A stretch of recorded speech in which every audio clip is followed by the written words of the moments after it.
tengok benda-benda macam berasid tu kena kurangkan. Dia cakap orang ni kita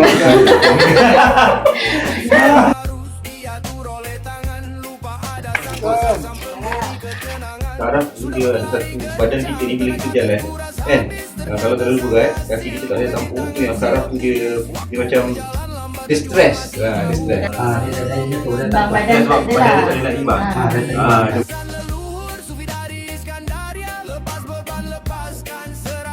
So doktor appointment macam mana doktor ni?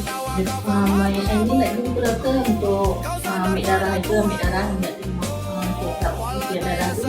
Besi dia. Bukan besi dia.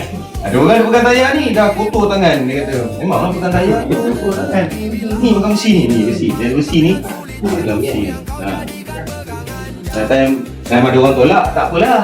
Time kadang-kadang bila tinggal kat dalam hospital tu kecemasan ke apa semua kalau dia masuk kecemasan kan. Kadang kita tongkat ni tanya dengan doktor nanti masa fisio, dok, saya berat saya 103. Sesuai tak saya pakai tongkat ni? Kalau dia kata tak sesuai sebab tongkat ni untuk ada yang berapa kilo je.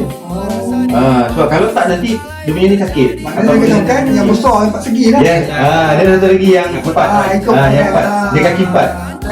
Dah bagaimana tak ada dah tinggi lah. Tinggi, kena jaga makan. Ubat, yang penting ubat kena makan. Apa doktor bagi ubat tu, jangan skip. Kalau orang dia kata dia takut buat pinggan dia rosak lah. Tak ada sebenarnya. Tak ada kena-kena tu pun.